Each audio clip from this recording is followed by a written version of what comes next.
Hi, it's 21st of August 2026, and I'm making this video about the choices we face. And well, actually, it's nothing new. It's the same basic choice we face uh, every day and have faced. And I think we're making some really bad decisions. We have made some bad decisions, which resulted in wars and suffering and famine. And I think we can do better. We can do a lot better. So I'm going to paint you two scenarios. The one that we're on right now and the one we could be on, which is a lot better than the first scenario. I'll call the first scenario dystopia and the second utopia, even though it is not unrealistic. Right now, actually, our world is divided into two blocks, in the two scenarios. On the one hand, we have democracy, we have welfare state, we have a high living standard, we have good healthcare, good education, we have justice, we have civil rights, we have human rights, we have freedom of speech, and not just for us, but for our children and our children's children, and things are looking good. So this is Europe. Welcome to Europe. And it used to be, and the Commonwealth, I call it the Commonwealth, Canada, Australia, and New Zealand. So I divide the world in two blocks, EUC, Europe, and the Commonwealth, the big countries like Canada. And then we have the rest of the world, which is not a democracy or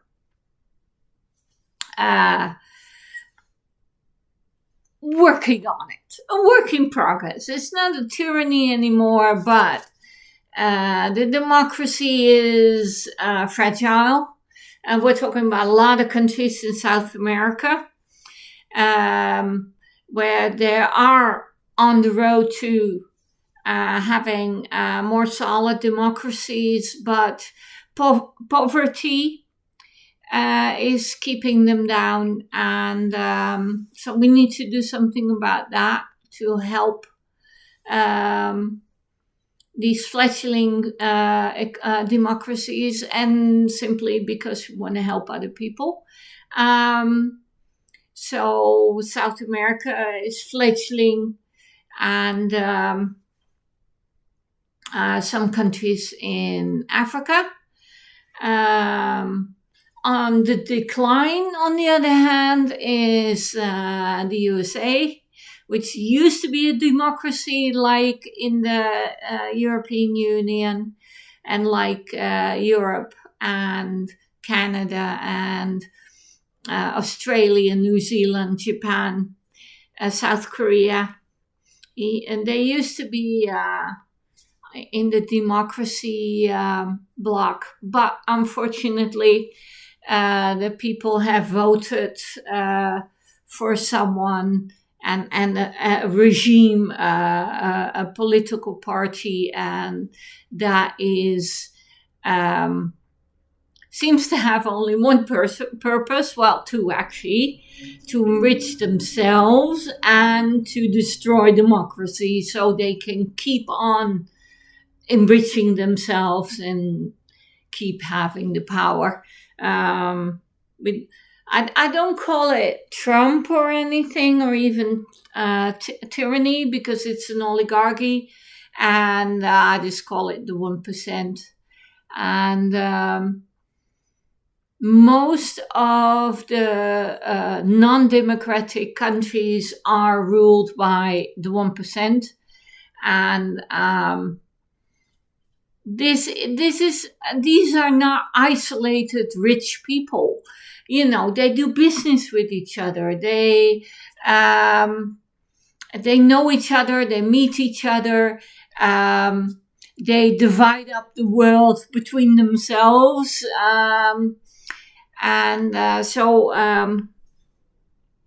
That is the other side of the second block in the world. If I look at the geopolitics, but I call that I call it tyranny, but basically it's the 1%.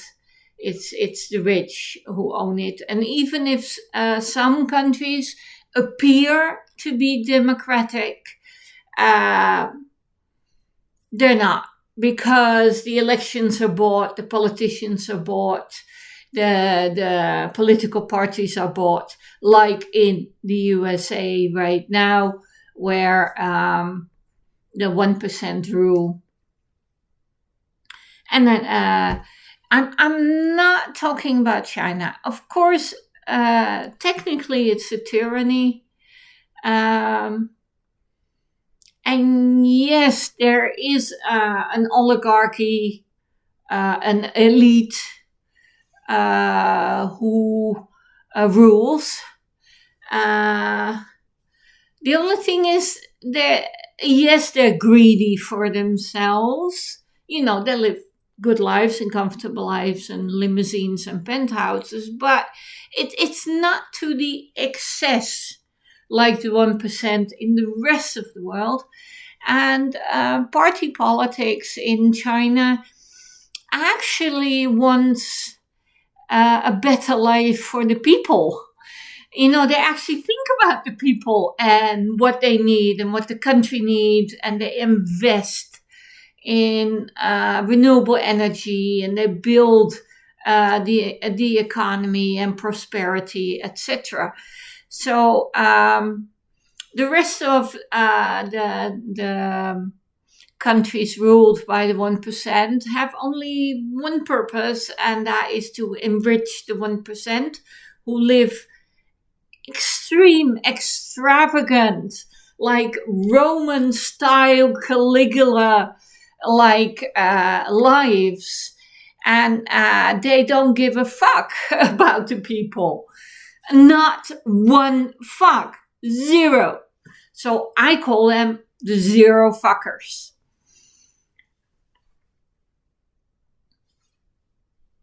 To myself. Officially, of course, they're the 1%, but they're also the zero fuckers, because they do not give a fuck about you, about anybody else but themselves. Maybe their children.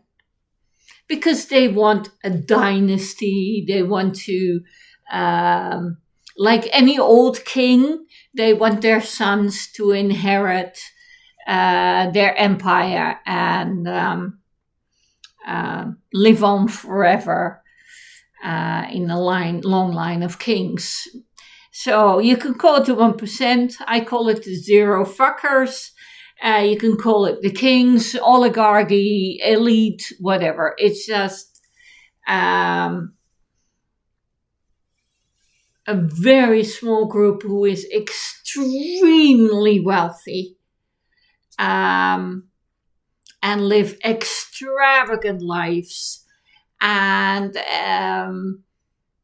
see and treat other people very badly, and abuse, etc., just motivated by greed. That is just one word. If you want to know what they're going to do, if you want to predict their actions, just think greed. Whatever makes them richer, that's what they're going to do. And on the other hand, you have the traditional ideal democracy where the people who are in power are so only for a few years, and they serve the people. It is a government for the people, by the people, and for the good of the people. That is what the dignitaries and the people, the parliament and the executives and the representatives are not there for their own personal ego. They're not there to get rich. They're there to serve the people and make sure that the people have a good life, and that it's good for the country and good for the people and good for the next generation and the generation after that. So that's democracy. That's, let's call it tyranny, or the 1%.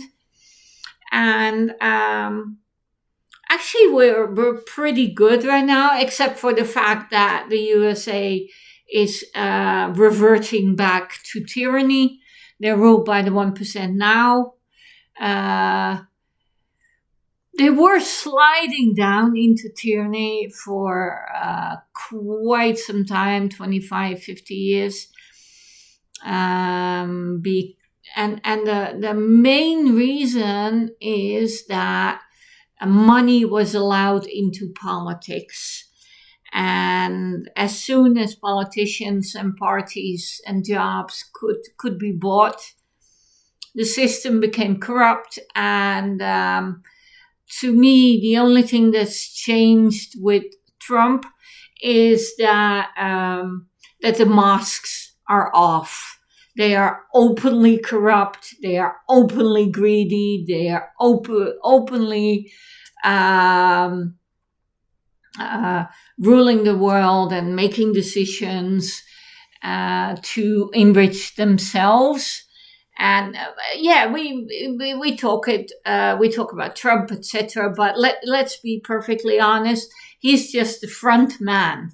He's enriching himself too, but he is the front man for the 1%, for the big tech companies, for the military industrial complex, which in future I will call MIC, for the oil companies, for the big players, for the 1%.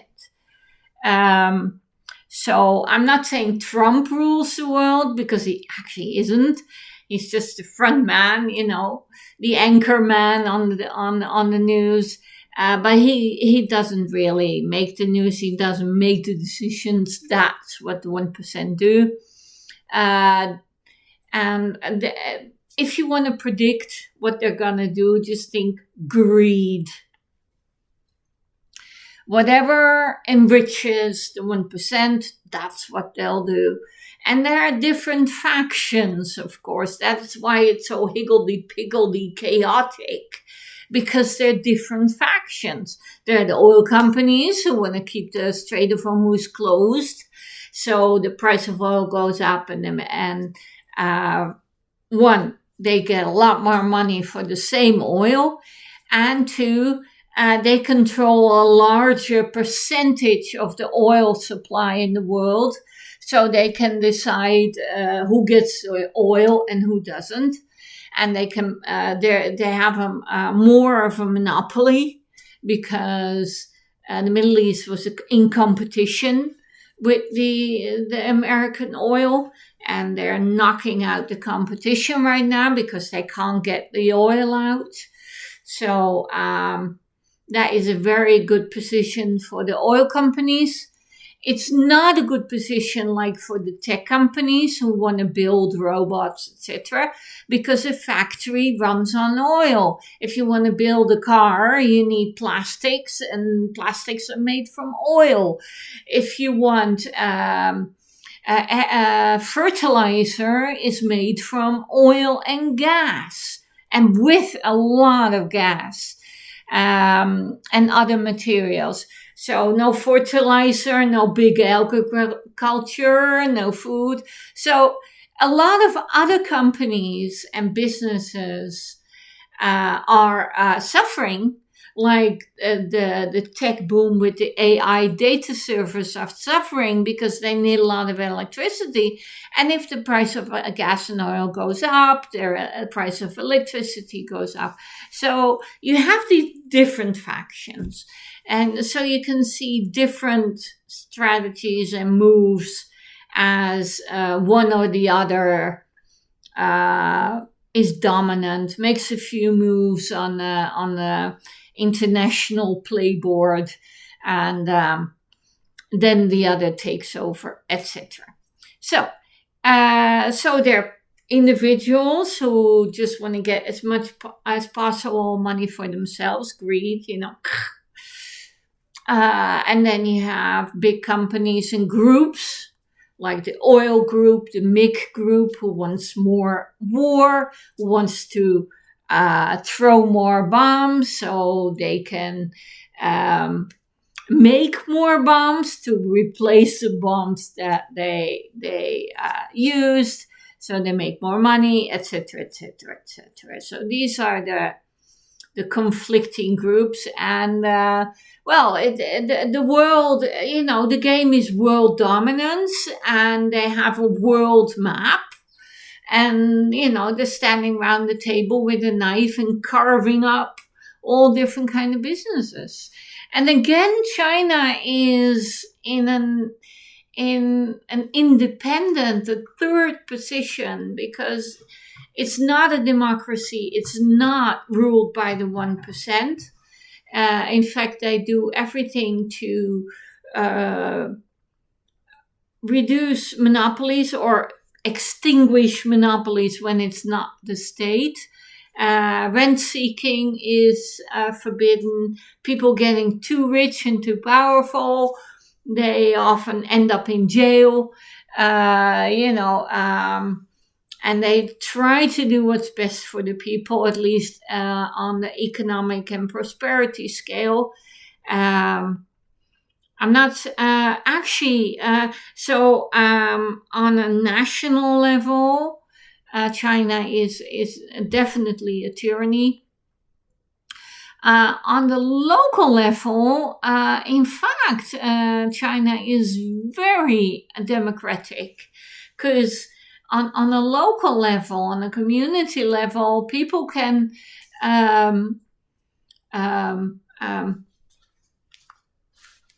announce themselves that they want certain to be chosen and to be elected and run for different offices. And they go out and they meet the people on the street and talk to them. So it's a very direct, very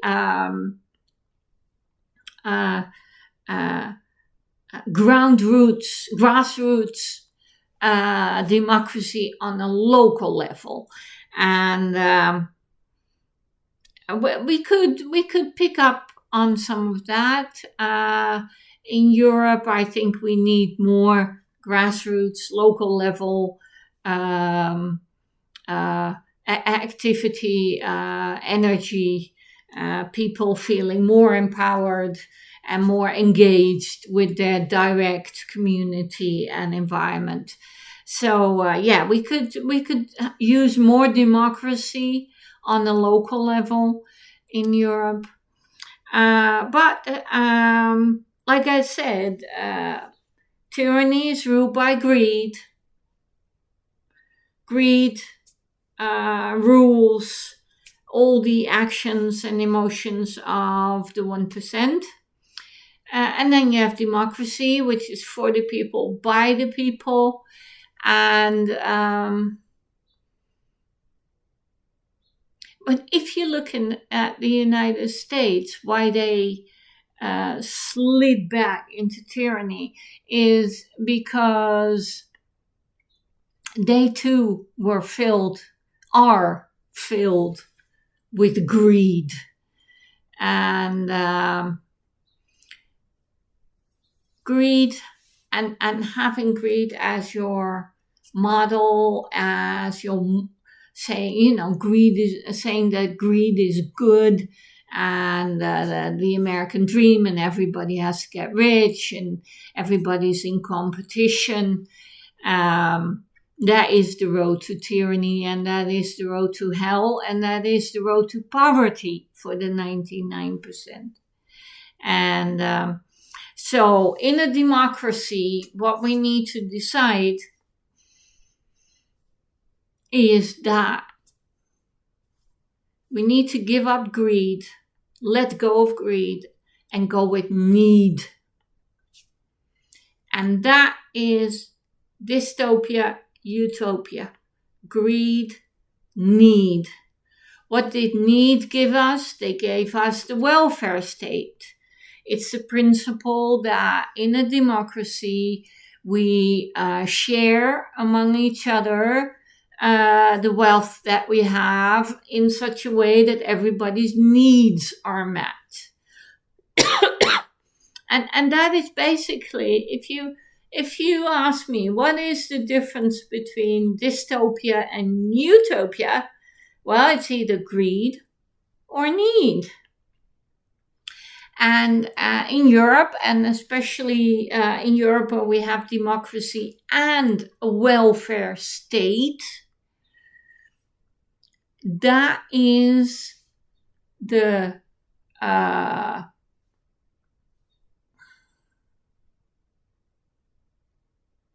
trying to find the word, I can't find it. But that is based on need. It is not about the individual. It is not about a competition.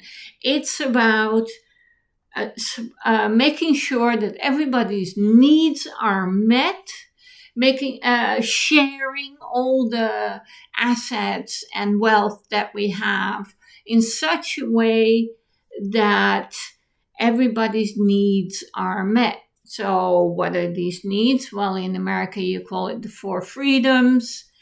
Great speech, by the way. But if you want to describe it, it's when you talk about basic needs, it's very simple: food, housing, education, healthcare. Well, safety. You don't want to have your head bashed in. You want some kind of justice system.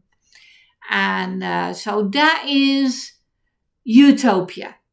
That is a democracy, for a government for the people, by the people, where everybody's needs are met, where we live in a welfare state, and our basic needs are taken care of.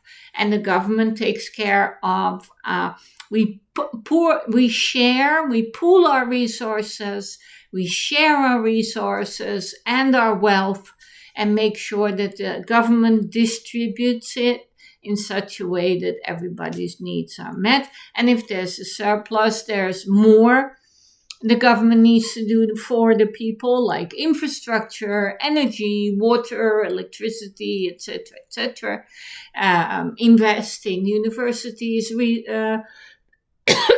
research and development, etc. So the government has a lot of things to do to make sure not only that our immediate needs are met for housing and food, but also that we invest in the future in renewable energies, in research, in infrastructure, so that our economy can prosper, our businesses and production can prosper, and that our children will have an even better life than we do. That is utopia. And if you look in Europe, especially like the northern countries and Scandinavian countries, but France as well, we're basically on the road there. We're on the road. We have a capitalist system with a democratic government and a welfare state.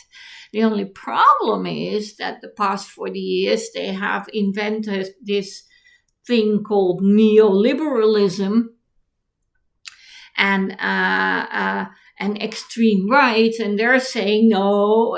Their whole philosophy is based on greed and competition and monopoly and rent seeking. So that is the tyranny side, the dystopia side. and it's been creeping into our European democracies and Commonwealth and Japanese democracy. So we need to be aware that this is happening and to make a conscious choice, to be aware that this is a choice, that either you have greed or you have need, but you cannot have both in the same system, because one is democracy and one is tyranny, and there's just no mixing them up. You may have a few rich people in a democracy, but basically they need to share and share alike for the welfare of the whole country and not just for themselves. So what we need to do in Europe is be aware that we need to defend our welfare states, and be aware that it's under attack, and be aware that we have a moral choice, and that we have a fundamental choice, and that we know where one or the other will lead. And I know, like in Holland, they've been trying to balance the two, the need and the greed, and say, well, we're going to supply all the need, but we're going to allow the greed. And that is just one big fight. And what we see is that the welfare state is being demolished stone by stone. This wall is taken apart stone by the right-wing politicians who promote greed. And if you look at the environment, it's the same. It's the same story. If you go for greed, you destroy the environment because you're taking more than the planet can offer, can renew. If you go for need, you say, oh, we're gonna reduce CO2, we're gonna reduce our dependence on fossil fuels, and we're going to have a change to renewable energy. Again, you can't have both. You have to make a choice to walk this road or walk that road, but you cannot have two legs on either road. You're gonna have a hernia. That's what we have in the world today, you know. And so I want to make clear that the basic, all the isms and all the discussions and all the extreme right, far right, left, right, whatever. Is it neoliberal? Is it Marxist? Whatever. All that is based on a basic choice. Democracy and need, or tyranny and greed. But you can't have both. So choose.